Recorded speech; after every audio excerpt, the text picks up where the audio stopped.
Amen. Sa pagkakataon pong ito, mga kapatid, gusto ko pong ibahagi sa atin yung naging mga ilang bagay na kinonsider ko po pagbaba ng Alders Gate, yung mga natutunan ko po doon regarding doon sa pinag-usapan natin. No? Ang isa po sa matinding consolidation, ano ho, parang may nagpe-play.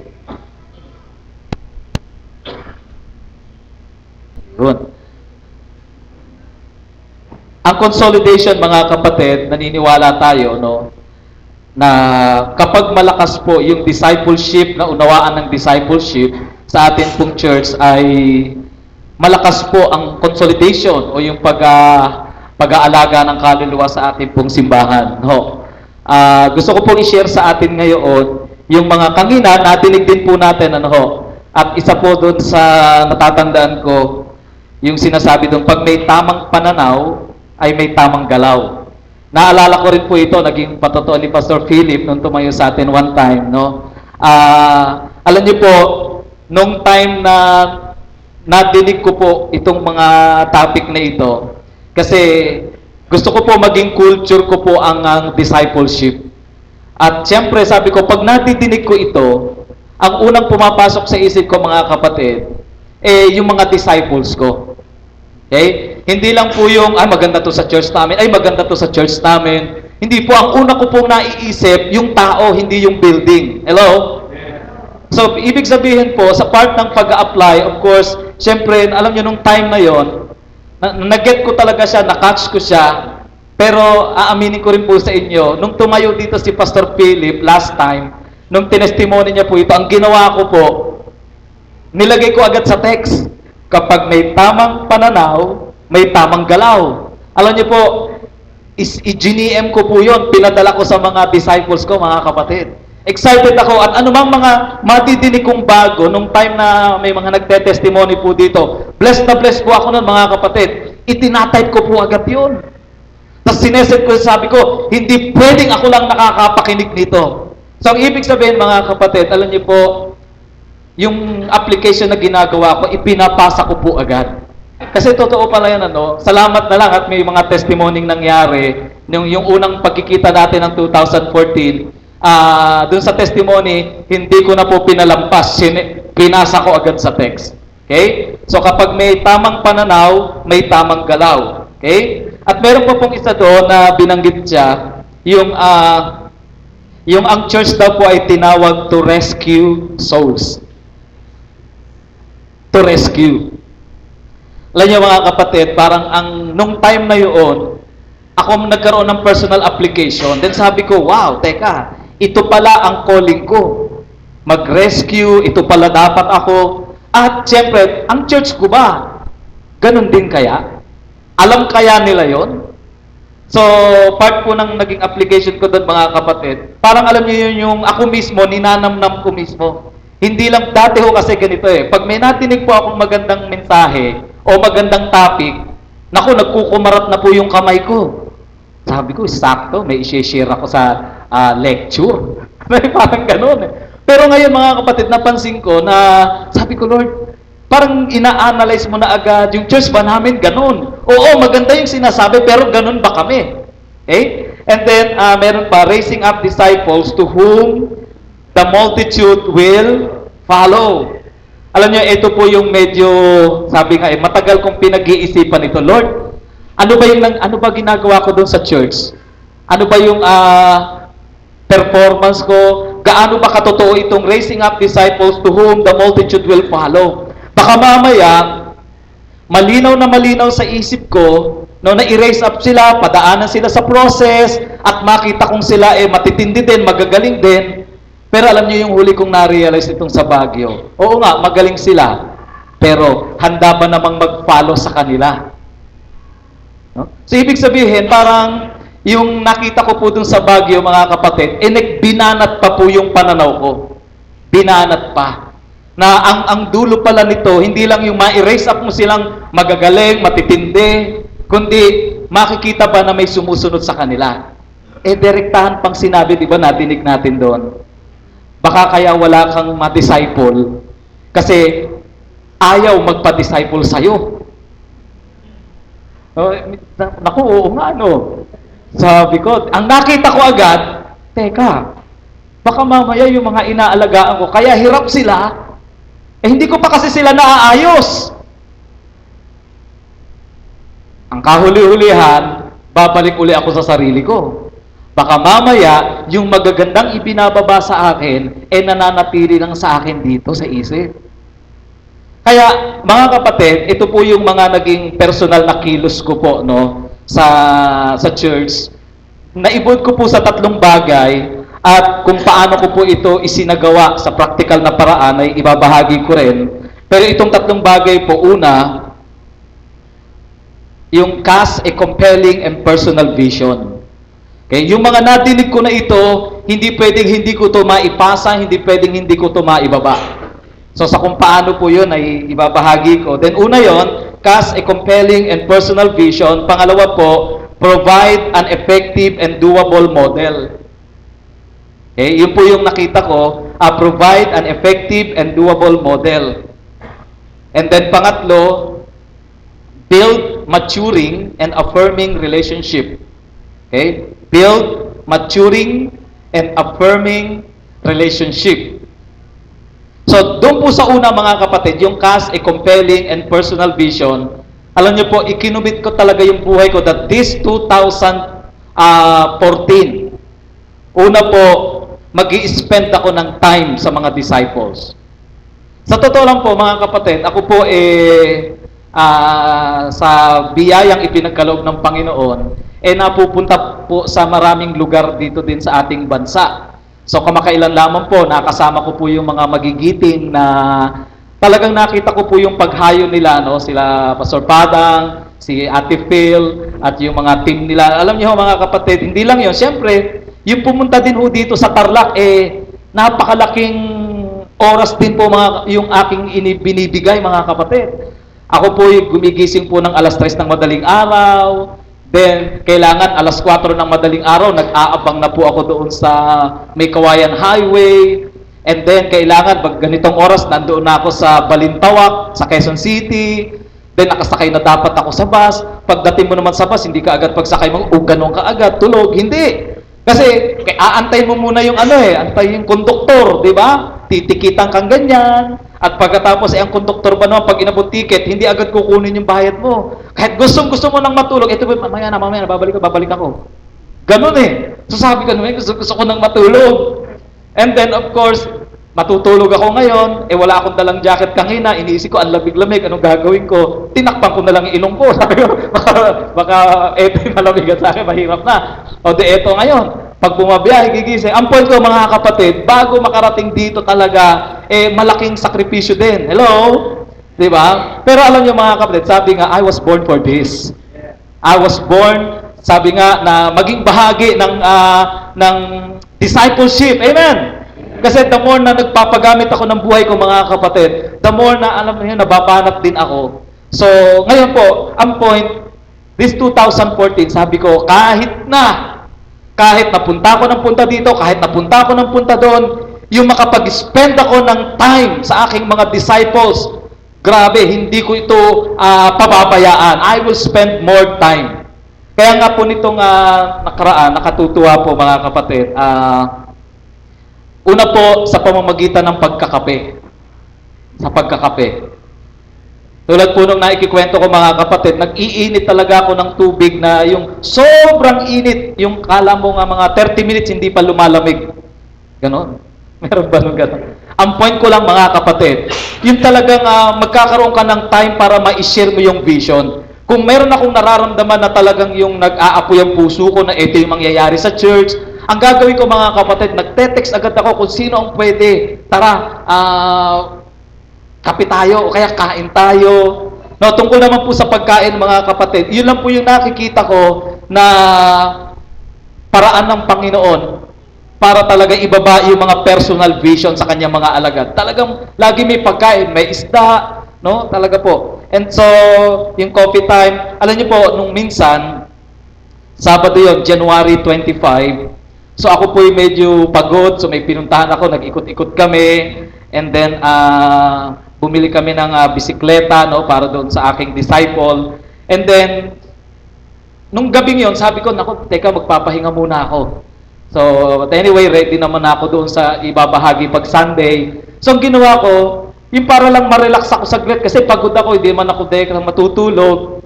Nag-open ako ng YouTube at hindi ko alam, pero yun ang pinapanood ko, tsunami ng Japan. Sabi ko, basta bahala na, di tsunami, hindi ko alam purpose kung bakit yung pinapanood. So, nagre-relax lang. Hanggang sa may dumating na mga kabataan doon, siguro mga 6 sila, at merong kasamang isa na bago. So, yung kasama nilang isa na ito, ang ngayon ko lang halos naunawaan na influential pala na kabataan to sa lugar ng office namin, doon sa Calvario, nag-aaral siya sa isang sikat na eskwelahan, at yung kanyang mga kapatid ay sa exclusive school din nag-aaral. Sa madaling salita, kilala sila doon. Ngayon po, nung time na yon, sabi ko, okay. So parang pagod na akong i-entertain sila. Tapos bigla akong naalala, spend time. Oo nga pala, sige. Pinapanood ko tsunami, then nakaupo lang.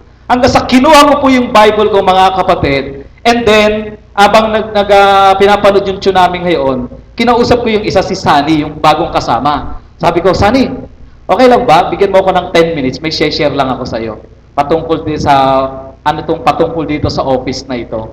Sabi niya, sige po. So, nung nadinig ng mga kabataan yun, nagkuha na sila ng Bible ngayon. So, yun pala ang gusto nila, makausap ko yung si Sunny. So, isiner ko po mga kapatid, kasi estudyante po siya, isiner ko po yung sa Second King, the vision of salt.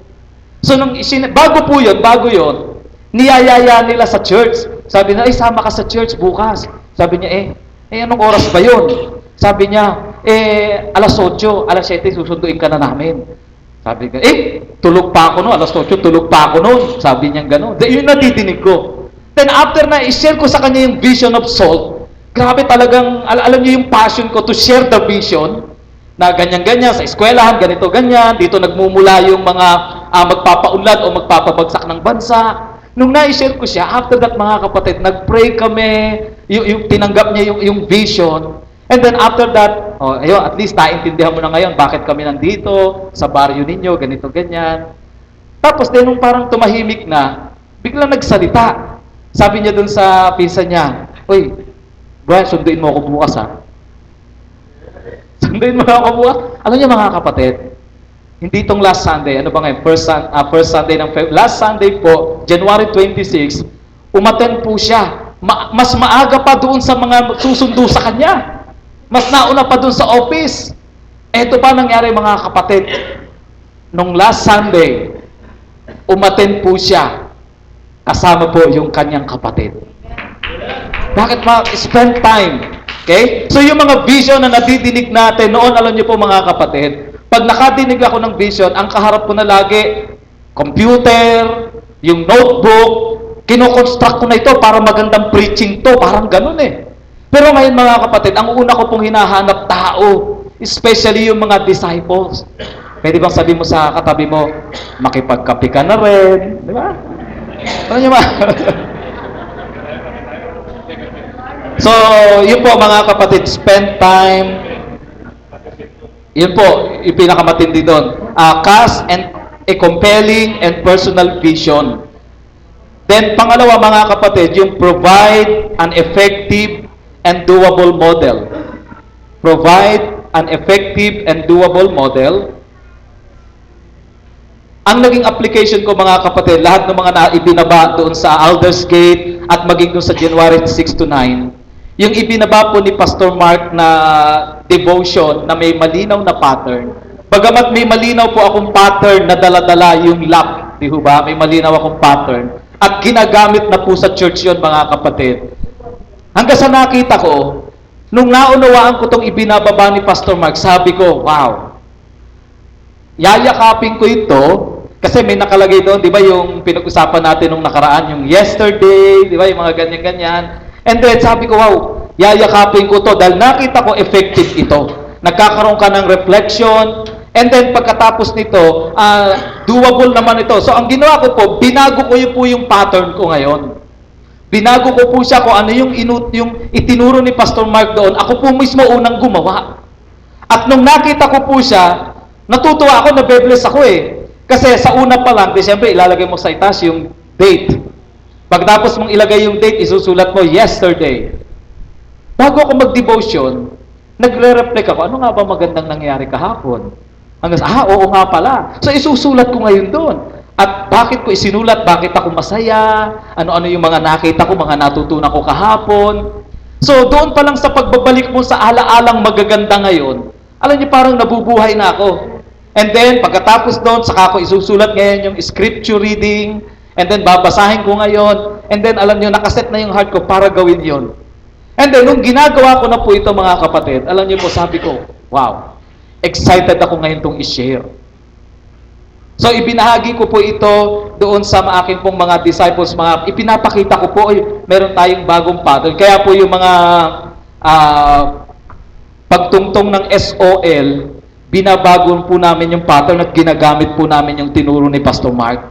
So, yung pangsimula, basic, and then pagdating ngayon ng SOL, ginagamit ko po ito at ibinababa po sa kanila. Okay? Ano-ano po yung mga ibigay ni Pastor Mark? Naniyakap ko po talaga ito, nakita ko effective. Una, yung devotion. Pangalawa, yung OVE, one verse evangelism.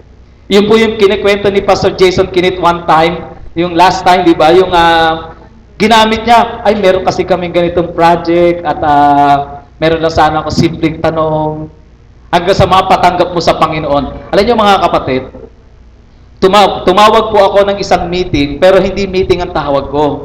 Sabi ko, uy, magluluto ako ng napakasarap na pagkain sa lahat. Sabi ko, gusto ko matikman niyo ito. Alam niyo mga kapatid, puntahan sila. So, ang iniluto ko po noon, yung nilagang pork chop na merong mais. Pumunta pa ako ng Balintawak, yung mga sariwang mais. Tapos may saba, may kamoting, ano pa tawag doon? Basta kamoting baging. And then may pechay. Tapos yung napakainit mga kapatid, alam nyo, ang sarap. Sama-sama kami doon. And pagkatapos, isinare ko po ito. And then after that, sabi nila, Pastor, parang excited na akong i-apply sa eskwelahan to bukas, sabi ng mga estudyante. Kasi napakadali, no? Effective siya. And then, meron pa yung one verse verification. Di ba? OVV. So, mga kapatid, ito, ibababa ko pa lang po ito. So, ano po yung point na nakikita ko mga kapatid? Ganito po, no? Yung sabi, provide an effective. Hindi lamang po, pag nakakita po tayo o nakadinig tayo ng magandang topic, kukunin agad natin, i-lecture agad natin. Kumbaga, siyempre bilang pastor, isa sa role po natin yung mag-iisip po tayo ng effective strategy para doon sa sarili nating church. So, ganun po yung ginagawa ko. Pero, pag may ibinababa na po yung mentor ko at nakita ko talagang ito'y malinaw at talagang ang bawat ibinababa po ng aking mentor, ako'y blessed na blessed. Alam niyo po, ginagamit ko po ngayon siya. Okay? So, apply, hindi lamang yung nagandahan, no? So, ina-apply ko po ito. And then, pangatlo, yung build, nurturing, and affirming relationship. Okay? Ito po mga kapatid, in-apply ko po ito, una, nang meron pong pagkokontrol sa aking emosyon.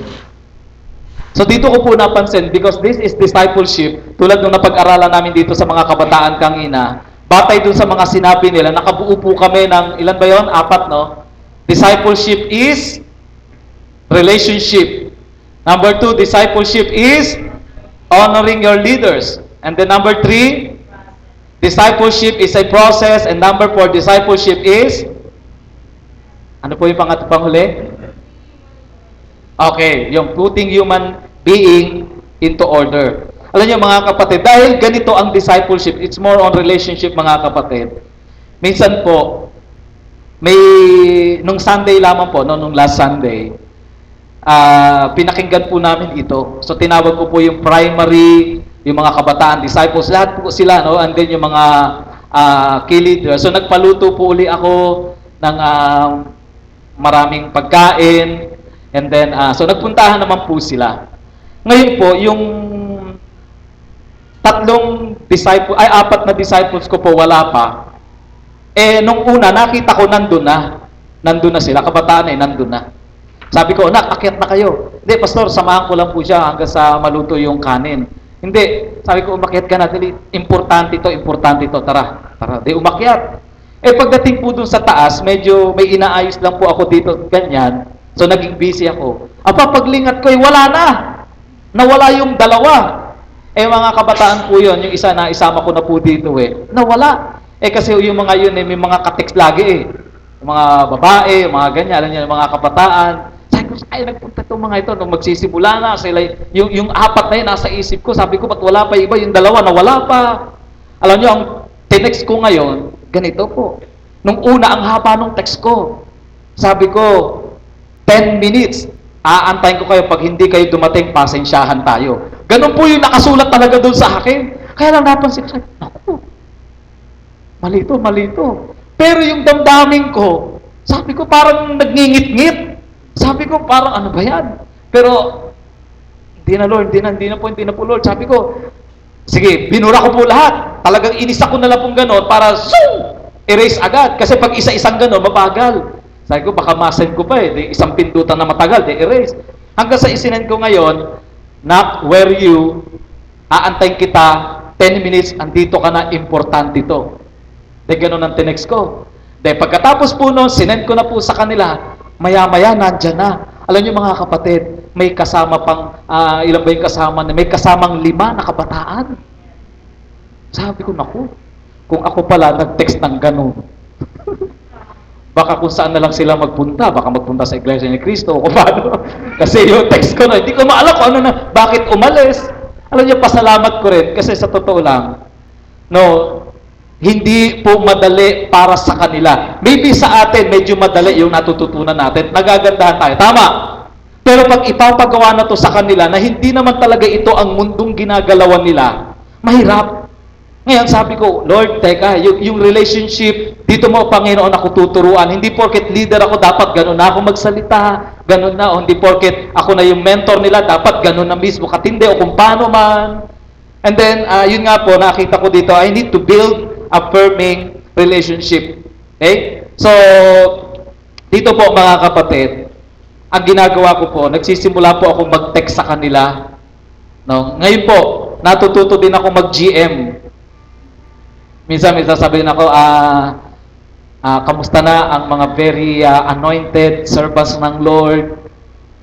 So, yun po yung ginagawa ko. And then lately, napansin ko din, sila naman, ang ginagawa nila ganito. Kapag meron akong sinasabi, di ba, yung preaching, at especially yung last Sunday nga, yung pinakinggan po namin ito, i-GM po nila, kanya-kanya sila ng GM. Kung ano yung nadinig nilang maganda doon sa mentoring, itinetext po nila, tapos nilalagay doon sa dulo, from mentoring from our Pastor Ver. Then ipapasa po nila yon sa kahit saan, hanggang sa iikot ngayon. Ako naman po, natutuwa. Then sabi ko, Lord, kaya ito yung sinabi ko kanina doon sa mga kabataan, na ang isang discipleship is a relationship. When was the last time na nag-text ka sa pastor mo na para bang yung in-affirm mo siya, sinabihan mo siya, pinalakas mo ang loob niya, and then, yung mga ganun tipo, mga kapatid.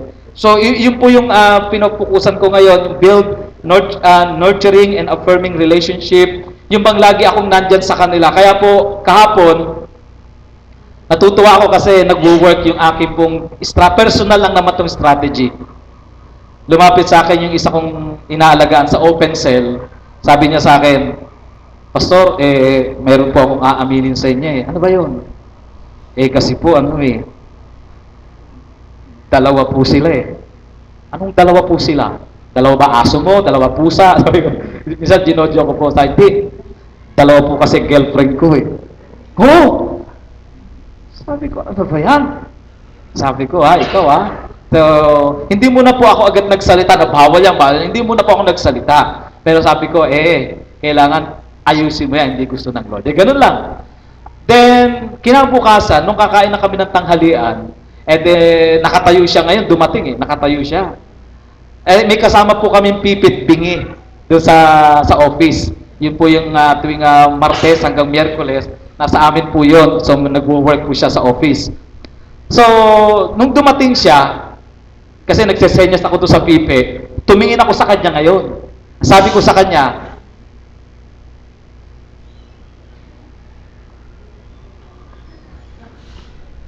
bigla siyang natawa at napaganon. Yung mga kasama namin, nagtawa na sila. Akala, sina-sign language ko siya. Hindi nila maintindihan yon, pero siya alam niya.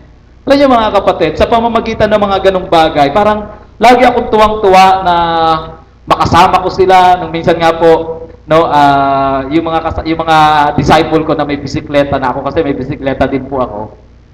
Grabe, nagbanding po kami, naglakbay kami. Eh yung iba pong mga kabataan, naengganyo din. Bumili din po ng bisikleta. Alam nyo, one time, nung wala ako, kailan ba yun sa Nueva Ecija, nagpunta pala sila sa isang ice cream store. At doon, nakita ko yung picture nila, sama-sama, nagbike lang daw sila. And then, nung last time, ganun din, nagyayayaan sila. At niyayaya ako, pasyal tayo doon, bisikleta tayo madaling araw, makakabalik din tayo ng ganitong oras. Hanggang sa, may nakita na lang ako sa Facebook, sa isang kalsada, nasakop po namin, 4 kami na nagbibisikleta, may nagpicture pala sa amin sa likod. Sabi ko, Lord, this is discipleship. This is discipleship. Nakita ko po doon sa Alders Gate, higit doon sa mga lecture, pag pinicturan, biniswalize ko po siya, ano ba ang itsura ng discipleship? Then sabi ko, Lord, yun po ang gagalawan ko.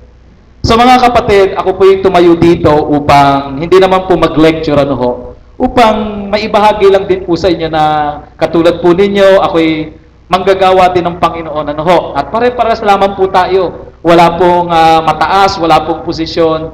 Pero salamat sa Lord sa opportunity na maibahagi ko po sa inyo kung paano ko po ina-apply yung mga natutunan ko po dun sa Baguio. Amen? Tayo po yung sumandaling manalangin. O Diyos na dakila, marami pong salamat sa opportunity na ito na makapag-share ako, Lord, ng mga bagay na binibiyaya nyo sa akin para i-apply ang discipleship, Panginoon, sa church. Salamat sa aking mga disciples, O God. At salamat din, Lord, dahil may mga kapwa ako manggagawa, mga mahal naming mga leader sa simbahan, mga kabataan na nandirito, Lord, na handa din, Panginoon, na magpagamit sa iyo. Lord, hayaan mo po na ang pagiging nandito po namin ay maging anyo ng tulungan sa isa't isa upang patuloy na mapatatag ang iyong kaharian. At excited kami, Panginoon, na hindi lang yon, yung bang makapag-raise up kami ng mga disciples na kung saan yung mga tao ay susunod sa kanila. Salamat po sa iyo po ang lahat ng karangalan sa pangalan ng aming Panginoong Hesus. Amen. Amen. Palakpakan po natin ang Panginoon. Hallelujah. Praise God.